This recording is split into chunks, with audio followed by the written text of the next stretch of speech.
வணக்க நேயர்களே, மற்றொரு துறைக்கப்பால் நிகழ்ச்சியோடு நடந்திருக்கின்றோம். துறை சார்ந்த பிரமுகர்களை அழைத்து அவர்களுடைய துறை சார்ந்த பயணங்கள் தொடர்பாக எங்களுடைய நேயர்களோடு பகிர்ந்து வருகின்ற துறைக்கப்பால் நிகழ்ச்சிகளே, இந்த வாரம் வண்ணாத்துப்பூச்சி சமாதான பூங்காவினுடைய திட்ட முகாமையாளராகும், அதேவேளை தேசிய சமாதான பேரவையினுடைய சர்வமத இணைப்பாளராக இருக்கக்கூடிய திரு நகுலேஸ்வரன் அவர்கள் எங்களுடைய நிகழ்ச்சியோடு இணைகின்றார். அவரை நாங்கள் முதலிலே நிகழ்ச்சிக்குள்ளே உள்வாங்கிக் கொள்ளலாம். வணக்கம். வணக்கம். குறிப்பாக நாங்கள் பார்க்கின்ற போது நாங்கள் எங்களுடைய துறைக்கப்பால் நிகழ்ச்சிகளே துறை சார்ந்தவர்களை அழைத்து அவர்களுடைய துறை சார்ந்த பயணங்கள் தொடர்பாக எங்களுடைய நேயர்களோடு பகிர்ந்து கொள்வது வழமை. இது இன்னும் ஒருவருக்கு ஒரு உந்து சக்தியாக அல்லது அவர்களுடைய வாழ்வில் ஒரு பயனுடைய பெருமதிமிக்க தருணங்களாக அமையலாம் என்ற அடிப்படையில் தான் நாங்கள் இந்த நிகழ்ச்சிகளை கலந்துரையாடுகின்றோம். முதலிலே உங்களை பற்றி ஒரு அறிமுகத்தை எங்களுடைய நேயர்களுக்காக வழங்கக்கூடியதாக இருக்குமா? நிச்சயமாக. நான் துரைசாமி நகுலேஸ்வரன். என்னுடைய பிறப்பிடம் உண்மையிலே சந்திவெளி. நான் தற்போது வண்ணாத்துப்பூச்சி சமாதான பூங்காவிலே திட்ட முகாமையாளராக பணியாற்றி கொண்டிருக்கின்றேன். கடந்த 29 வருட காலமாக நான் அந்த நிறுவனத்தில் பணியாற்றி கொண்டிருக்கின்றேன். அதே வேளையிலே இலங்கை தேசிய சமாதான பேரவையினுடைய சர்வ மத குழு பிரதேச இணைப்பாளராக நான் மட்டக்களப்பிலே பணியாற்றி கொண்டிருக்கின்றேன்.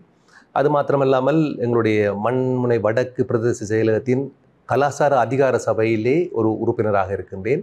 அதை விடவும் நான் என்னை பற்றி சொல்ல வேண்டும் என்றால், எனக்கு கதை சொல்லுவது மிகவும் பிடித்தமான விடயம். நான் கதை சொல்லுவதில் ஒரு நிபுணத்துவம் வாய்ந்தவராக இருந்து கொண்டிருக்கின்றேன். நான் பிள்ளைகளை கதை சொல்வது, அதே வேளையிலே ஒரு விழிப்புணர்வை ஏற்படுத்துவதன் மூலம் இந்த கதைகளை நான் சொல்லி வருகின்றேன்.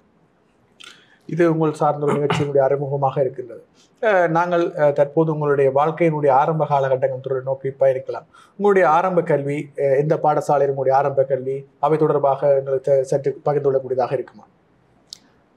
உண்மையிலே நான் சந்திவெளியிலே, எங்களுடைய சந்திவெளி மேற்கு பகுதியிலே திகிலிவட்டை என்ற ஒரு இடம் இருந்தது. நான் உண்மையிலே அங்கே தான் பிறந்திருந்தேன்.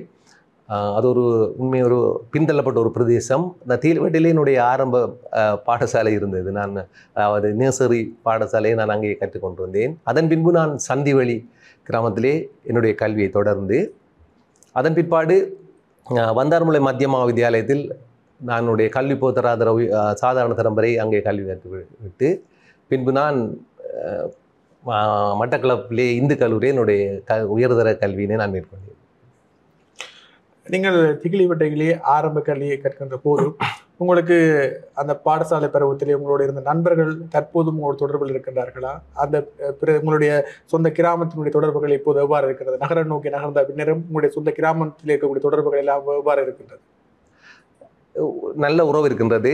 அவர்களை பார்க்கின்ற நேரத்தில் எனக்கு மிகவும் ஒரு சந்தோஷம் இருக்கும். உண்மையிலே என்னோட கல்வி கற்றவர் சில வேளையிலே நான் பார்க்கின்ற பொழுது என்னோட கல்வி கற்றவர்கள் என்னை பார்க்கின்ற பொழுது தம்பி, ஐயா அப்படி என்று சொல்லி என்னை அழைக்கின்றது எனக்கு கொஞ்சம் கவலையாக இருக்கும். என்னென்னு சொன்னால், அந்த ஏன் அந்த ஒரு நிலை என்று சொல்லி போட்டு அவங்க இன்னொரு வேறொரு இடத்துல வச்சு பார்க்குற மாதிரி நான் ஃபீல் பண்ணுவேன். ஒரு உயரமான இடத்துல தான் என்ன கொஞ்சம் அவங்க வச்சு பார்க்குற மாதிரி நான் அவங்களுக்கு நேராகவே அவங்களோட ஈக்குவலாக நான் இருக்க தான் விரும்புகிறது கூட. அந்த உறவு எனக்கு தொடர்ந்து இருந்தோடு சில வழியில் அவங்க என்னை மதிக்க மாட்டாங்க. மதிக்காத பட்சத்திலே நான் அவங்களை கண்டு நான் கதைச்சு அவங்களை அணைச்சி எடுத்து நான் கதைக்கிற நேரம் அது எனக்கு பெரிய ஒரு சந்தோஷமாக இருக்கும். ஆனால் அவங்க ஏதோ ஒரு குற்ற உணர்வு மாதிரி நான் சில நண்பர்களை என்னோட பிஹேவ் பண்ணுறதை நான் பார்க்குறது கொஞ்சம் கவலையாக இருக்கும் எனக்கு. ஆனால் உறவு இருந்து கொண்டே இருக்குது, எனக்கு அது விருப்பம். இவ்வாறாக உங்களுடைய இந்த இளமை காலத்தினுடைய அனுபவங்கள் தொடர்பாக எங்களோட பகிர்ந்து கொள்கின்றேன். உங்களுடைய ஆரம்ப பாடசாலையில் ஒரு மறக்க முடியாத ஆசிரியர் அல்லது மறக்க முடியாத அனுபவங்கள் என்று சில விடயங்கள் இருந்திருக்கும். அவை தொடர்பாக சற்று எங்களோட மீட்டி பார்க்க முடியுமா? நிச்சயமாக. எனக்கு ஆரம்ப பாடசாலையிலே நான் உண்மையிலே அந்த ஆசிரியருடைய பேரை நான் மறந்து விட்டேன். ஒரு மட்டக்களப்பு பகுதி நகர பகுதியிலிருந்து அந்த ஆசிரியர் சித்திரப்பாடம் ஆசிரியராக இருந்தாங்க. நான் நல்லா சித்திரங்கீரக்கூடியவர். நான் சித்திரங்கீர எனக்கு நல்லா வரும். ஆகவே அந்த ஆசிரியர் எனக்கு அந்த வேலையை தாரணம் சித்திரம் கீற சொல்லி சோழல் நேரத்தை நான் அதை மிகவும் விரைவாக கீறிடுவேன். அப்போ அந்த நேரங்களில் பார்த்தீங்கன்னு சொன்னால் பாடசாலையில் இந்த சட்டத்திட்டங்கள், எங்களுடைய கல்வி பணிமனை சட்டத்திட்டங்கள் அது அவ்வளவு இறுக்கமானது இல்லை. ஒரு சமூகமயப்படுத்தப்பட்டது மாதிரி அந்த கிராமத்துக்குள்ளே பாடசாலைன்றது கிராமத்துக்குள்ளே சேர்ந்து தான் இருக்கும். அப்போ அந்த எங்களோட பாடசாலை பக்கத்தில் பார்த்தீங்கன்னு சொன்னால் ஒரு சந்தை இருக்கும். அப்போ அங்கே அந்த மீன் எல்லாம் வரும். அப்போ மட்டக்களப்பு பகுதியை விட அங்கே பார்த்தீங்கன்னா மலிவா மீன் கிடைக்கும். அப்படியான விடயமெல்லாம் இருக்கும். மறக்க முடியாத விடயம்ன்றது உண்மையில் நான் உடனடியாக நான் சித்திரத்தை கீறிடுவேன். எல்லா பிள்ளைகளை விட நான் முந்தைய சித்திரத்தை கீறிட்டு இருக்கிற நேரம் டீச்சர் வந்து பார்த்துட்டு எனக்கு சரி போட்டு வெரி குட் எல்லாம் போட்டுவிட்டு என்ன செய்வான்னு சொன்னால் காசுன்னு சொல்லுவாள். எனக்கு போயிட்டு இந்த சந்தையில் நல்ல மீன் இருந்தால் வாங்கிட்டு வான்னு சொல்லி அப்போ நான் அதை போய் வாங்கிட்டு வரேன். மறக்க முடியாது ஒரு சந்தோஷம். அது எனக்கு அது ஒரு குடும்ப உறவு மாதிரி இருந்தது.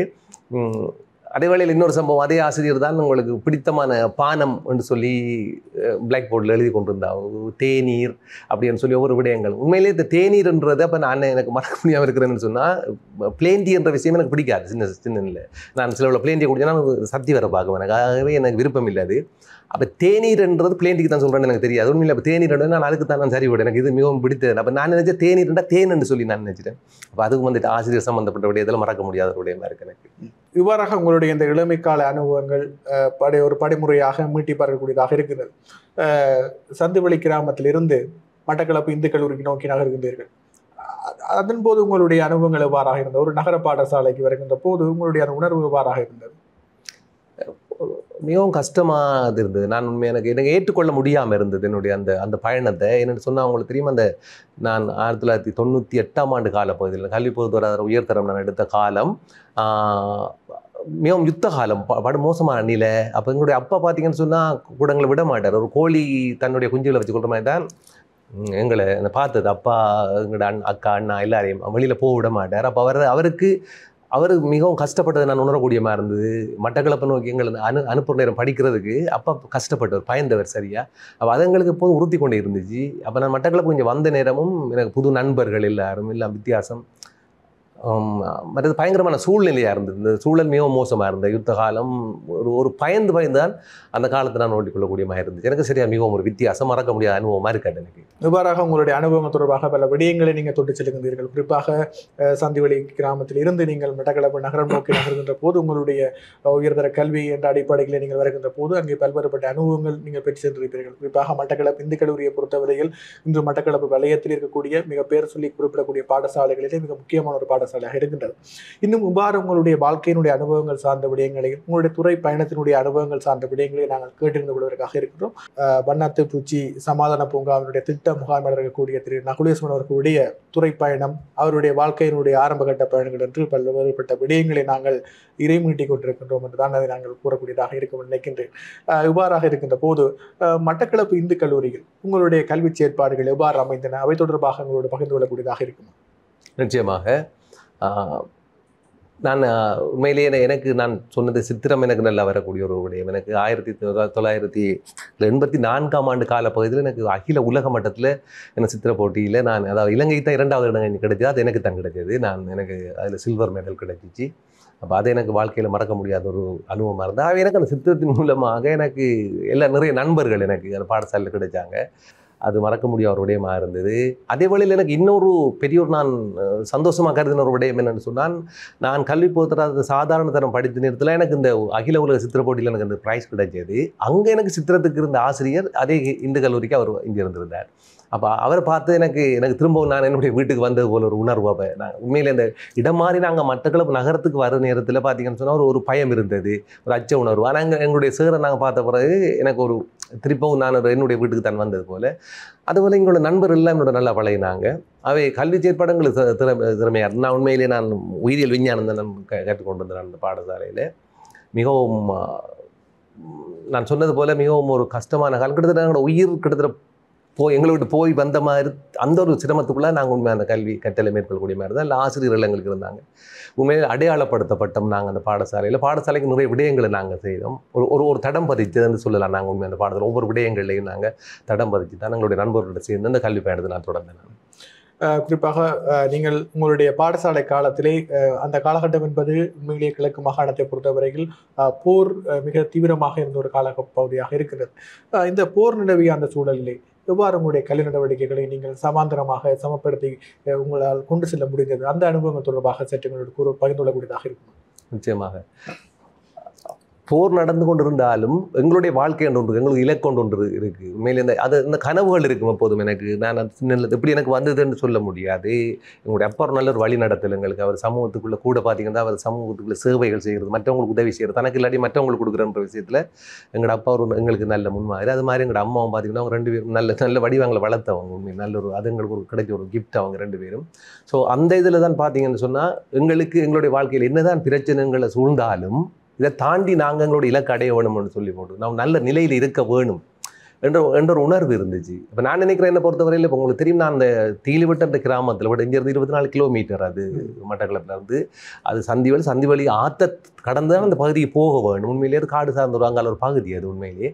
ஆகவே அங்கே இருந்து நான் வந்து இன்றைக்கு இந்த மட்டக்களப்பில் நான் தடம் பதிச்சு இன்றைக்கி நான் என்னுடைய வாழ்க்கை மட்டக்களப்பில் இருந்து ஒன்று இருக்குது. ஆகவே அதை என்னுடைய கனவு தான் நான் சொல்லுவேன் நான்.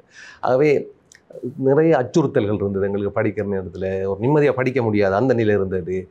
இதுகளை தாண்டி நாங்கள் அந்த இலக்கு ஒரு நல்ல ஒரு நிலைக்கு நம்ம வர வேணுமென்ற இலக்கு கூட படித்ததால் நான் அது ஒரு நல்ல என்னுடைய ஒரு முன்மாதிரியான ஒரு விடயமாக நான் கருதுவேன். நிச்சயமாக சிறப்புக்குரிய விடயங்கள். உங்களுடைய மட்டக்களப்பு இந்து கல்லூரிகளில் மறக்க முடியாத தருணங்கள், உங்களுடைய ஆசிரியர்கள், அதாவது உயர்தரம் படிக்கின்ற பொது ஆசிரியர்களுடைய கண்டிப்புகளுக்குள்ளாகிய சம்பவங்கள் இருக்கிறது, அவை தொடர்பாக கூறக்கூடியதாக இருக்கும்? கண்டிப்புகள் கண்டிக்கப்படுற அளவு நாங்கள் குற்றங்கள் செய்கிறது உண்மையிலே குறைவு. இருந்தும் பார்த்தீங்கன்னு சொன்னால் ஒரு சந்தோஷமான தருணம் அந்த ஆசிரியர் ஒரு பாடத்துக்குரிய ஆசிரியர் பார்த்தீங்கன்னு சொன்னால் வந்தால் எங்களுக்கு படிப்பிக்கிறத விட அவங்க கூட ஏசி கொண்டு இருப்பாங்க. அப்போ கூட பேச்சு வாங்குவோம் நாங்கள் தொடர்ந்து அவர்களை சப்ஜெக்டுக்குரிய நேரம் அப்படி ஃபுல்லாகவே அவர் ஏசி கொண்டு இருப்பாங்க. அப்போ நீ அதை நாங்கள் பெருசாக எடுக்கிறதில்ல. எங்களுக்கு சந்தோஷம் ஒரு பகுதியை தான் எடுத்துக்கொள்வோம் நாங்கள். ஒரு நண்பர்கள் அதுக்கு பகுதி பண்ணி கொண்டு இருப்பாங்க. அது ஒரு சுவாரஸ்யமாக இருக்கும். அதே வேளையில் இந்த விளையாட்டு போட்டி அப்படின்னு வார நேரங்களில் பார்த்தீங்கன்னு சொன்னால் கூட இந்த சேரங்களை கூப்பிட்டு அவர் வீட்டை வச்சு சில வேலை செயற்பாடுகள் செய்கிற விடயங்கள் இதெல்லாம் எங்களுடைய மறக்க முடியாத சம்பவங்களாக இருக்குது. நல்ல ஞாபகம் இருக்குது. பார்த்தீங்கன்னா நானும் என்னுடைய அண்ணா வந்து ஒரு விளையாட்டு போட்டியில் ஒரு வினோத உடைன்னு சொல்லுவோம். நாங்கள் அந்த வினோத உடை அது செய்கிறதுக்காக தனியாக போட்டில் நாங்கள் ஒரு ரோபோ செய்துனாங்க. அப்படி ஒரு மனுஷனுக்குள்ளே போடக்கூடிய மாதிரி அது அப்படி உண்மையில் அதை போட்டுக்கொள்ளலாம். நாங்கள் போட்டுட்டு அதை மூவ் பண்ணி நடக்கிறது. அது நாங்கள் லைட்ஸ் எல்லாம் வச்சு அதை வடிவாக செய்துனாங்க. அப்போ அதை செய்கிற நேரத்தில் அது யுத்த காலம் பண்ணுற காலத்தில் நாங்கள் ஆமி இவங்களை பிடிச்சது உண்மையில் நான் அது ஆமி வந்து பிடிச்சி கட்டுமையாக அவங்களை செக் பண்ணி அவங்க பயந்துட்டாங்க. அதை பார்த்த உடனே நாங்கள் ஆமி கலர் தான் அதிரடி மாதிரி கலர் தான் அடிச்சிருந்ததுக்கு. அப்போ அதுக்கு இந்த கொஞ்சம் ஃபர்ஸ்ட் ப்ரைஸ் எடுத்தது எங்களுக்கு. அது வினோதோட போட்டியில் வந்து என்னுடைய நண்பர் மோசஸ்ன்னு சொல்லி போட்டு அவர் ஒரு மீடியாவில் இருக்கிறவர். அப்போ அவர் தான் அது உண்மையாக அது போட்டிருந்தவர் அந்த வினோத போட்டு வடிவாக நடித்திருந்தவர். ஸோ அது மறக்க முடியாத ஒரு நல்ல ஒரு அனுபவமாக இருக்குது. இந்த அனுபவங்களோடு குறிப்பாக நீங்கள் ஆரம்பத்தில் உங்களுடைய ஆரம்ப கல்வி தொடர்பாக கூறுகின்ற போதும் இந்த சித்திரப்பாடம் மீதான ஈடுபாடு தொடர்பாக குறிப்பிட்டிருக்கிறீர்கள். தற்போது நாங்கள் பார்க்கின்ற போது பல்வேறுபட்ட உங்களுடைய செயற்திட்டங்களிலே இந்த வரைதல் என்கின்ற விடயம் மிக முக்கியமான ஒரு அம்சமாக காணக்கூடியதாக இருக்கிறது. எவ்வாறு இந்த வரைதல் மீதான ஒரு ஈடுபாடு வந்தது? எல்லோருக்கும் அந்த வரைதல் என்பது அது ஒரு கலை என்று கூட குறிப்பிடலாம். எல்லோருக்கும் அது வசப்பட்டு விடாது. அது எவ்வாறு உங்களுக்கு வசப்பட்டது? அதுக்கு விசேடமான காரணங்கள் ஏதாவது இருக்கின்றதா கூறக்கூடியதாக இருக்கும்? எங்களுடைய பரம்பரை அப்பா வரைகிறது இல்லை. ஆனால் எங்களுடைய அம்மாவினுடைய அப்பா அவர் ஒரு அதிபராக இருந்தவர். அவர் ஒரு சிங்கள இனத்தை சேர்ந்தவர். அவர்கிட்ட அந்த திறன் இதுக்கண்டு நான் அறிஞ்சிருக்கேன். ஆனால் யாரும் எனக்கு சொல்லித்தரல உண்மையிலேயே. அது இதில் நான் சொல்லுவேன் அவங்களோட ஜெனட்டிக்ஸ்ன்னு சொல்லலாம் உங்களுக்கு. ஆனால் எனக்கு நல்ல அனுபவம் இருக்குது என்னென்னு சொன்னால், நான் சந்தி வழியில் இருக்கிற நேரத்தில் அந்நேரம் கரண்ட் எல்லாம் இல்லை, எங்களுக்கு விளக்கு தான் இருக்கும், நிலவு இருக்கும், கூட நிலவு அனுபவிப்பேன் நாங்கள். அப்போ என்னுடைய அந்த சூழலில் பார்த்தீங்கன்னா நிறைய நண்பர்கள் பக்கத்து வீடு எல்லாம் இருக்கும். கிட்டத்தட்ட ஒரு 7-8 பேர் நண்பர்கள் சேருவாங்க. பொம்பளை பிள்ளை படியெல்லாம் எல்லோரும் இருப்பாங்க. இப்போ இரவு ஒரு 7 மணி அப்படி ஆகிற நேரத்தில் நாங்கள் என்ன சொன்னோம்னா, அது இப்போ விழுந்து படிக்கிறதெல்லாம் இல்லை, இந்த வாசலில் அந்த மணலில் வந்து நான் இருப்பேன். அப்போ அந்த நண்பர்கள் எல்லாம் எங்களை சுற்றி இருப்பாங்க அப்படியே. அப்போ நான் என்ன செய்யறதுன்னா, நிலத்தில் நான் அந்த மண்ணை சீச்சிட்டு அதில் தான் இமேஜ்கள் கீறுவேன். அதை எப்படி கீறுறேன்னு சொன்னால் ஒரு கதையாக போகும். ரைட், ஒரு இமேஜ் கீறும், 2 பேர் போனாரா, டக்குனு இன்னொரு ஆள் வந்தாரா, அப்படி கனெக்ட் பண்ணி ஒரு ஸ்டோரி. அதை மிச்சம் ஒரு படம் பார்க்குற மாதிரி என்னோட நண்பர்கள் இருந்து பார்த்து கொண்டிருப்பாங்க. அப்போ அது என்னுடைய நான் நினைக்கிறேன் அது இன்ஸ்பிரேஷன் எனக்கு. அது அப்போ அதில் கீறு அதுதான் எனக்கு ஒன்று பரிணாமம் அடைஞ்சது எனக்கு உண்மையிலே. அது மாத்திரம் இல்லை, சில மண்ணை வச்சு நான் சிற்பங்கள் மாதிரி செய்வேன். மண்ணிலே சிற்பங்கள் தண்ணியை போட்டு சிற்பங்கள் அதை கண்டு நண்பர்கள் சந்தோஷப்படுவாங்க. அப்போ அதை அதில் கூட எனக்குள்ள உண்மையாக ஒரு உந்து சக்தியாக இருந்ததுன்னு சொன்னால், நான் செய்கிற ஒரு செயற்பாடு இன்னொருத்தவங்களை சந்தோஷப்படுத்துன்றது எனக்கு அதில் கூட ஈடுபாடு இருந்தது. அப்போ நான் நினைச்சேன் உண்மையிலேயே நான் இந்த விடயங்களை நாம் செய்து கொண்டு போகணும், மற்றவங்க சந்தோஷமாக இருக்கணும் என்றது. நான் கஷ்டப்பட்டாலும் சொல்லி நான் வேதனைப்படலாம், பட் என்னுடைய நண்பர்கள் என்னை சுற்றி உள்ளவங்க சந்தோஷமாக இருக்கணும் என்றது என்னுடைய ஒரு கொள்கையாக இருக்குது. ஆகவே அதில் இருந்து தான் என்னுடைய சித்திர செயற்பாடு ஆரம்பிச்சிது. அதே வேளையில் பாடசாலையில் ஆசிரியர் என்னை ஊக்குவிக்க தொடங்கினார். வகுப்பில் காட்டுவார். ஸ்ரீ கமலச்சந்திரன் ஆசிரியர் தான் என்னுடைய குருவாக இருந்தவர் சித்திரத்தில். அப்போ அவர் நான் கீறனே காட்டுவார் மற்ற மாணவர்கள், தண்ணி பாருங்கடா அவன் இப்படி கீறிருக்கான்ட்டு, இப்படி ஏன் நீங்கள் கீறீங்கல்ல. அப்போ அந்நேரமே நான் சொல்லுவேன், க்ரியேட்டிவாக தான் நான் திங்க் பண்ணுவேன். நான் இப்போ க்ரியேட்டிவாக அது இருக்கிற ஒரு இதை செய்யாமல் புதுவிதமாக செய்வேன். அதுக்கு ஒரு உதாரணம் சொல்லலாம்னு சொன்னால், நியூஸ் பேப்பரில் முதல் பார்த்தீங்கன்னா சினிமா பகுதி என்று வரும், அதில் இந்த ஆக்டர்ஸ் இமேஜஸ் இருக்கும். அப்போ நான் என்ன செய்வேன்னு சொன்னால், நான் அவங்களோட அந்த முகங்களை எடுத்து ஒட்டிட்டு பேப்பரில் அந்த உடம்பை நான் வடிவமைப்பேன் வித்தியாசமாக. அது ஒரு அனிமல்ஸ் மாதிரி இருக்கலாம், அப்படி வித்தியாசமான ஒரு அரசன் மாதிரி இருக்கலாம், அப்படி இருந்தது. அதெல்லாம் என்னுடைய ஆசிரியர் உண்மையாக தட்டி கொடுத்தவர். அப்போ அதை இன்னும் கூட ஊக்குவிச்சிருந்த சித்திரத்துறையில் வரதுக்கு. நிச்சயமாக வார உங்களுடைய அந்த வரைதல் கலை தொடர்பாக நான் கேட்டறிய நினைத்தேன். அது பல்வேறுபட்ட கதைகளை நீங்கள் ஆரம்பத்திலே உங்களுடைய வாழ்க்கை பயணத்தோடு இணைந்ததாக பல விடயங்களை பகிர்ந்து கொண்டிருக்கிறீர்கள். குறிப்பாக அந்த நிலா காட்சியை ரசித்தல் என்ற விடயம் உண்மையிலேயே ஒரு மனதை கவர்ந்த ஒரு விடயமாக இருக்கிறது. எல்லோருடைய வாழ்க்கையினுடைய ஆரம்ப பகுதியில் இந்த நிலா காட்சி அதாவது அது ஒரு ரசனைக்குரிய ஒரு விடயமாக இருக்கும். தற்போது கட்டடக்காடாக இருக்கக்கூடிய இந்த உலகத்திலே நாங்கள் அதை ரசிப்பதற்கான சந்தர்ப்பங்கள் குறைவாக இருக்கிற சூழலை மீட்டி பார்க்கின்ற போது அதனுடைய அனுபவங்கள் எங்களுக்கு ஒரு சால சிறப்பான அனுபவங்களாக இருக்கும். சமாதான பூங்கா நிகழ்ச்சி திட்ட முகாமையாளராக இருக்கக்கூடிய திரு நகுலேஸ்வரன் அவர்கள் எங்களோடு துறக்கப்பாடு நிகழ்ச்சியிலே கலந்து கொண்டு பல்வேறுபட்ட அதனுடைய வாழ்க்கை அனுபவங்களை பகிர்ந்து வருகின்றார். தொடர்ந்து நாங்கள் நிகழ்ச்சிக்குள்ளே பயணிக்கலாம். இவ்வாறு வரைதல் மூலம் கதை சொல்லல் என்கின்ற அடிப்படையிலே உங்களுடைய செயற்பாடுகள் ஆரம்ப காலகட்டத்திலே நண்பர்கள் மட்டத்தில் இருந்திருக்கிறது. இந்த விடயங்கள் இவ்வாறு இருக்கின்ற போது நீங்கள் ஏன் ஒரு அரசு சார்பற்ற நிறுவனங்களினுடைய செயற்பாடுகளுக்குள் உங்களை முழுமையாக ஈடுபடுத்திக் கொண்டிருக்கிறது? அதற்கான விசேடமான காரணங்கள் ஏதாவது இருக்கின்றதா? நிச்சயமாக நான் சில விடயங்களை நான் அவதானிச்சிருக்கேன். இப்போ நான் ஏற்கனவே சொன்னது போல ஒரு ஆக்கப்பூர்வமான சிந்தனை, எனக்கு ஒரு கற்பனா சக்தி, ஆக்கப்பூர்வமாக ஏதாவது செய்யணும், ஒரு நம்ம இனோவேட்டிவ்னு சொல்லுவோம், கிரியேட்டிவ்னு சொல்லுவோம், அப்படியான விடயங்களை செய்ய வேணுமென்றது என்னுடைய விருப்பம். அப்போ நான் உண்மையிலேயே நான் என்னுடைய கல்வி உயர்தரத்தை முடிச்சுட்டு நான் பார்த்தப்போ பேராதனியில் இருந்து நான் பேராதனியில் தான் என்னுடைய மற்ற படிப்பை நான் மேற்கொண்டேன். நான் அந்த கால பகுதியில் பார்த்தீங்கன்னு சொன்னால் நான் அதை முடிக்கிற நேரத்தில் ஒரு பேப்பரில் ஒரு விளம்பரம் பார்த்தேன். ஒரு நிறுவனம் ஒரு வித்தியாசமாக இருந்துச்சு, அந்த விளம்பரமே ஒரு வித்தியாசமாக இருந்தது. வீரகேசி பேப்பரில் அந்த விளம்பரம் வந்துருந்துச்சு, பிள்ளைகளோட பேர் ஒரு புதுமையாக இருந்துச்சு. அப்போ எனக்கு அதை என்ன கவர்ந்தது. அப்போ நாம் இதுக்கு நாங்கள் அப்ளை பண்ணுவோம்னு சொல்லிவிட்டு நான் சின்ன பேப்பர்லாம் இதை விண்ணப்பத்தை எடுத்து நான் அதுக்கு அப்ளை பண்ணினேன். அந்த என்ன நேர்ம பயிற்சிக்கு அழைச்சிருந்தாங்க, நான் போனேன். அப்போ போன இடத்துல பார்த்தீங்கன்னு சொன்னால் அங்கே அருத்தந்தை ஃபாதர் போல் சட்குண்டாயம் இருந்தார், மற்ற ஒரு கனேடியன் இருந்தார் போலோன்னு சொல்லி, இன்னும் சிலர் இருந்தாங்க அந்த நேர்ம பயிற்சி இருந்த இதில். அப்போ அங்கே என்ன கேள்வியெல்லாம் கேட்டாங்க. அப்போ நான் உண்மையிலே அப்ளை பண்ணினதுன்னு சொன்னால் சித்திரம் கீறதுக்கு தான் நான் போனேன். ஏன்னா சித்திரம் கீறது கேட்டிருந்தாங்க, கதை சொல்கிறது கேட்டிருந்தாங்க, நாடக நடிகர், அப்படி நிறைய விடயங்களை கேட்டிருந்தாங்க. அந்த வித்தியாசமான ஒரு இதாக இருந்தது, அது புதுமையாக இருந்துச்சு.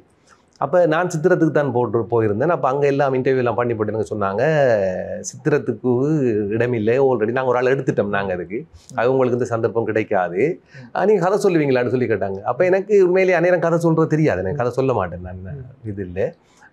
ஆனால் நாடகங்கள் நடிச்சிருக்கிறேன், பாடசாலையில் சரி கோயில்கள் நாடகங்கள் எல்லாம் நடிச்சிருக்கிறேன் நிறைய நண்பர்களோடு சேர்ந்து. அப்போ நான் சொன்னேன் கதை சொல்லி அனுபவம் இல்லை, ஆனால் என்னால் முடியுமென்று நான் நினைக்கிறேன்னு சொன்னேன். எனக்கு அடுத்த பாதை போல் சர்க்குன்னு என்ன இருந்தார் அதில்.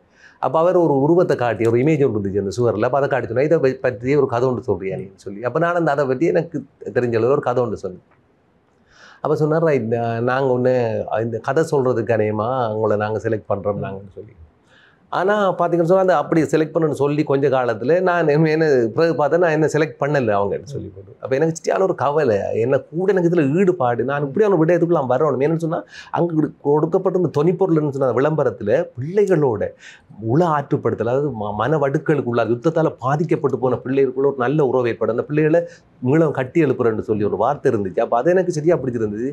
எனக்கு நான் கிட்டத்தட்ட யுத்தத்தால் பாதிக்கப்பட்ட ஒரு ஆள். அப்போ நான் என்னுடைய பாதிப்பிலிருந்து நான் மீண்டு இந்த பிள்ளைகள் நான் உருவாக்கணும்ன்ற ஒரு விருப்பம் இருந்துச்சு. ஆனால் எனக்குரிய சந்தர்ப்பம் கிடைக்கலன்னு சொல்லி எனக்கு மிச்சம் கவலைப்பட்டேன். நான் அதே வேளையில் எனக்கு நான் சூரிய பெண்களை விருது நிலையத்தால் ஒரு நாடக பயிற்சி பெற்ற ஒன்று நடந்தது. கிட்டத்தட்ட 6 மாதங்கள் நாங்கள் மேடை ஏற்றினோம், நாங்கள் தேவநாயக ஒளியில் அந்த நாடகங்களை அது செய்து கொண்டிருக்கக்குள்ள அந்த நாடகம் நாங்கள் இறுதி நாடகத்தை நடத்த போகிற நேரத்தில் பார்த்தீங்கன்னா அந்த வண்ணத்துக்கு சமான பூங்கா உருவாக்குறதுக்காக கனடாவிலேருந்து வந்திருக்கக்கூடிய போல் ஹோகன் அவர்களும் ஃபாதர் போல் சர்க்குண்டாயம் அந்த நாடகத்தை பார்க்க வந்திருந்தாங்க மேன்ரேசாவில். அப்போ அந்த நாடகத்தை பார்த்துட்டு என்ன கூப்பிட்டு காய்ச்சார், நீங்கள் எதுக்கு வந்தீங்களா இந்த இன்டர்வியூன்னு சொல்லி. நான் ஓமெண்ட் சொன்னேன். நம்பர் சொன்னார், நீங்கள் செலக்ட் பண்ணப்படலை. நான் ரைட், நான் உங்களுக்கு ஒரு வேலை ஒன்று தரேன், நீங்கள் செய்வீங்களான்னு கேட்டார். அப்போ நீங்கள் என்ன இருந்தாலும் நான் செய்வேன். அப்போ சொன்னார், இந்த வண்ணத்துக்கு சமான போக நாங்கள் உருவாக்கிட்டோம் கிட்டத்தட்ட, அதை நாங்கள் திறப்பு விழா செய்ய போகிறோம். நீங்கள் அதுக்கு முதல் கொஞ்ச நாளைக்கு நீங்கள் வாங்க, உங்களுக்கு நாங்கள் 100 ரூபா காசு தருவோம், ஒரு சாப்பாடு தருவோம், மத்தியான சாப்பாடு மட்டும். அப்போ பார்த்தீங்கன்னு சொன்னால் நான் மட்டக்களப்பு சந்திவெளிலேருந்து நான் வரணும். அப்போ பஸ்ஸுக்கு ஏர்லி மார்னிங் நாங்கள் 3-4 மணிக்கு நாங்கள் பஸ் எடுக்கணும். ஏன்னா செக் பாயிண்ட்லாம் தாண்டி தான் நாங்கள் வரணும் நின்று. அப்போ அந்த காசையும் எடுத்துக்கணும். நான் அங்கே வந்து சில விஷயங்களை பார்க்குறதுக்கு என்ன விட்டாங்க, அப்போ நான் பார்த்துட்டு அப்போ எனக்கு ஒப்படைக்கப்பட்ட பொறுப்பு என்னன்னு சொன்னால் அந்த வண்ணத்துப்பு சமாதான பூங்கா திறப்பு விழாவுக்கு ஒரு நாடகம் செய்ய வேணும். அதை அப்படியே தொகுத்து மேடை நாடகம் இல்லாது அதை அவங்களோட முகப்பு வாயிலில் ஆரம்பித்து அவங்கள வெல்கம் பண்ணி ஒவ்வொரு பகுதியாக அந்த வண்ணத்துப்பூச்சி பூங்கான்னு சொன்னால் என்னென்ற ஒரு நாடகத்து மூலமாக கொண்டு வரணும். அந்த பொறுப்பு உங்களுக்கு தரேன், நீங்கள் செய்வீங்களான்னு சொல்லி. அப்போ நான் செய்வேன்னு சொல்லி பொறுப்படுத்தி அங்கே பணியாற்றக்கூடியவங்க எல்லாரையும் சேர்த்து பிள்ளைகளையும் சேர்த்து கிட்ட 50 பிள்ளைகள்கிட்ட நான் ஒரு ஸ்கிரிப்டை ப்ரிப்பேர் பண்ணி நான் நாடகம் ஒன்று செய்தேன். அப்போ அது முடித்த பிறகு தான் எனக்கு அந்த வண்ணத்துப்பூச்சி பூங்காவுக்குள்ள ஒரு அங்கீகாரம் கிடைக்கும் எனக்கு போகிறதுக்கு. அந்நேரம் நான் சாதாரணமாக ஒரு கதை சொல்கிற ஒரு இலகுப்படுத்தினராக நான் வண்ணத்துப்பூச்சி சமாதான பூங்காவுக்குள்ள போயிருந்தேன். தற்போது பார்த்தால் இளைஞர்களை வழிப்படுத்துவதற்கு பல்வேறுபட்ட முயற்சிகளிலே பல்வேறுபட்ட தன்னார்வ நிறுவனங்கள் ஈடுபட்டு கொண்டிருக்கிறார்கள். உங்களுடைய வண்ணத்துப்பூச்சி சமாதான பூங்கா இளைஞர்களை நல்வழிப்படுத்துவதற்கு எவ்வாறான வேலைத்திட்டங்களை முன்னெடுத்து வருகின்றது? அவை தொடர்பாக எங்களோட கூறக்கூடியதாக இருக்கு. நிச்சயமாக இந்த வண்ணத்துப்பூச்சி பூங்கான்றது உண்மையிலேயே நான் சொல்லுவேன் ஒரு அன்பு நாங்கள் முதலாவது நாங்கள் வண்ணத்துப்பூச்சி நாங்கள் உண்மையை பிரதிநிதித்துவப்படுத்துறது அன்பு என்னன்னு சொன்னால் அதுதான் இந்த உலகத்தில் எல்லாருக்குமே தேவை. நீங்கள் எங்களை வண்ணத்துப்பூச்சி பூங்காவுக்கு வந்து நிகழ்ச்சியில் பங்கு பெற்றி போகிறோம் யாரை கேட்டாலும் அவங்க சொல்கிறது எங்கள்கிட்ட நல்ல அன்பாக கதைக்கிறாங்க, அன்பாக பேசுகிறாங்க. அது மிக முக்கியம். என்னன்னு சொன்னால் இந்த சமுதாயத்தில் எல்லாருக்குமே தேவையானது அன்பு. அது வந்து அன்பு நாங்கள் பிரதிநிதித்துவப்படுத்தோம், அது நிச்சயமாக கொடுப்போம். அதே வேளையில் வண்ணத்துப்பூச்சி பூங்காவுடைய அந்த கொள்கைன்றது பார்த்தீங்கன்னு சொன்னால் நாங்கள் அந்த 3 விடயங்களை பிரதிநிதித்துவப்படுத்தோம். கூட ஒன்று நிலப்பணி என்று சொல்கிறது. அப்போ நிலப்பணி நிலத்தோடு நாங்கள் தொடர்பாக உறவாக இருக்கிறது. நிலம் எங்களுக்கு முக்கியம் சொல்லுவோம். நாங்கள் நிலத்துலேருந்து தான் வந்தது, நாங்கள் போக போகிறது நிலத்துக்குள்ளே. ஸோ அந்த நிலத்தோடு நாங்கள் தொடர்பு நிலப்பணி என்று சொல்லுவோம். அதே வேளையில் 2வது பார்த்தீங்கன்னா கலைப்பணின்னு சொல்லி கலையில உலகத்தில் உள்ள எல்லா கலைகளையும் நாங்கள் அதில் ஒருமிக்க செய்வோம். அடுத்தது பார்த்தீங்கன்னு சொன்னால் இதயப்பணின்னு சொல்லி ஹார்ட் ஒர்க், அதாவது அவங்களோட earth work, art work, hard ஒர்க்னு சொல்லி 3 விடயங்களை வச்சு தான் நாங்கள் வண்ணத்துப்பூச்சி பூங்கா அவங்களோட உண்மையில் அந்த அந்த கொள்கை இருக்குது. அதற்கூடாகத்தான் எல்லா செயற்பாடுகளும் போகும். ஆகவே நாங்கள் இளைஞர்களை கூட நாங்கள் வலியுறுத்துறது என்னென்னு சொன்னால் அவங்களுக்கு ஒரு இலக்கை காட்டி கொடுக்குறது. என்னென்னு சொன்னால் இளைஞர்கள் உங்களுக்கு தெரியும் கூட அவங்க மிகவும் நல்ல சக்தி வாய்ந்தவங்க. எல்லாருடையும் ஒப்பிடக்குள்ள பார்த்தீங்கன்னா இளைஞர்களுக்கு நல்ல சக்தி இருக்குது. ஆனால் அவங்களுக்கு அந்த சக்தியை சரியாக பயன்படுத்துறக்கூடிய வழியை காட்டி கொடுக்குறதுக்கு எங்களோட உலகத்தில் அநேகமான இடங்கள் இல்லைன்னு தான் நான் சொல்லுவேன். வீட்டுகளில் கூட பார்த்தீங்கன்னு சொன்னால் ஒரு பிள்ளை வளர்ந்துட்டானு சொன்னால் அவனுக்கு கிட்டத்தட்ட ஒரு ஏலியனேட் அந்நியப்படுத்தப்பட்டது போல அவனுக்கு ஒரு வித்தியாசமாக வடிவத்தை கொடுத்துருவாங்க. சிலவள் அந்த கதை பேச்சு இருக்காது, அம்மா போடல கதை பேச்சு இருக்காது. அவர் ஒரு தனி உலகத்தில் வாழ்ந்து கொண்டு வேறு நட்பு வட்டம் ஒன்று இருக்குமா இருக்கும். அந்த நட்பு நல்லா இருந்துன்னு சொன்னால் அந்த பிள்ளை நல்ல வழியில் போவார். அந்த நட்பு கூடாமல் இருந்தால் அந்த பிள்ளை வாழ்க்கை சீரழிஞ்சு போயிடும். நாங்கள் இன்றைக்காக தான் பார்க்குறோம். ஸோ அவை இளைஞர்களுக்கு நாங்கள் உண்மையாக அவங்களுக்கு இலக்கு இதுதான் உங்களோட இலக்கு உண்மையான கோல் செட்டிங் அதை நாங்கள் செய்து கொடுப்போம். அதே வழியில் அவங்களுக்கு தன்னம்பிக்கை கொடுப்போம். நாங்கள் இது உங்களோட மாதிரி திறமைகள் அடையாளம் கண்டுபிடிப்போம். அவங்கள்ட்ட என்ன திறமைகள் இருக்குன்னு அடையாளம் கண்டு அது கூட அவங்களை ஊக்குவிச்சு விடுறது. ஒரு நல்ல உதாரணம் சொல்லுங்கிறது எங்களோட 29வது வருடம் உண்மையிலேயே நாங்கள் வண்ணத்துப்பூச்சி பூங்கா எடுத்த பிள்ளைகள் இளைஞர்களாக இருக்கட்டும், அவங்களுக்கு கல்வி கற்க முடியாது, குடும்ப வன்முறையாக இருக்கலாம், அந்த வறுமையாக இருக்கலாம், இப்படியான பிரச்சனைகள் வந்து வந்தவங்க இன்றைக்கு எங்களுக்கு டாக்டர்ஸ் இருக்கிறாங்க, வண்ணத்துப்பூச்சி பூங்கா வந்த பிள்ளைகள் என்ஜினியர்ஸ் இருக்கிறாங்க, ஆசிரியர் இருக்காங்க, டிஎஸ் இருக்கிறாங்கன்னு நான் அது எங்களோட நல்ல ஒரு உதாரணமாக இருக்குதுன்னு சொன்னால் அந்த இளைஞர்களை ஊக்குவிக்கிறதுக்கு எங்களுக்கு நல்ல ஒரு அடையாளம் அது. ஸோ அவங்களுடைய திறமை என்னங்கண்டா அவங்களுடைய இலக்கை நாங்கள் காட்டி கொடுத்தோம்னு சொன்னால் ஊக்குவிச்சு விட்டால் அவங்க அந்த வழியில் போவாங்க. அந்த பணியை தான் நாங்கள் வண்ணத்துப்பூச்சி பூங்காவில் செய்து கொண்டிருக்கோம். தன்னுடைய வாழ்க்கையினுடைய அனுபவங்கள் தன்னுடைய துறை சார்ந்த பயணத்தினுடைய அனுபவங்கள் தொடர்பாக திரு நகுலேஸ்வரன் அவர்கள் எங்களோட பல்வேறுபட்ட விடயங்களை பகிர்ந்து வருகின்றார். நிச்சயமாக இந்த நிகழ்ச்சியிலே எங்களுடைய அழைப்பை ஏற்று கலையத்துக்கு வருகை தந்து பல்வேறுபட்ட விடயங்கள் தொடர்பாக அவர் பகிர்ந்தெடுத்திருக்கின்றார். இந்த விடயங்கள் எங்களுடைய நேயர்களுக்கு பெருமதியான விடயங்களாக இருக்கும் என்பது நாங்கள் நிச்சயமாக நம்புகின்றோம். அதன் அடிப்படையில் எங்களுடைய நிகழ்ச்சியில் கலந்து கொண்டு தன்னுடைய நேரத்தை ஒதுக்கி பல்வேறுபட்ட விடயங்களை பகிர்ந்துள்ள திரு நகுலேஸ்வரன் அவர்களுக்கு எங்களுடைய நன்றிகளை நாங்கள் தெரிவித்துக் கொள்கின்றோம். நன்றி. நன்றி. மற்றொரு துறைக்கப்பாடு நிகழ்ச்சியிலே இவ்வாறு துறை சார்ந்து பிரகாசித்துக் கொண்டிருக்கூடியவர்களோடு நாங்கள் சந்திக்கலாம். அதுவரை உங்களிடமிருந்து விடைபெற்றுக் கொள்கிற கீர்த்தனன். வணக்க நேயர்களே.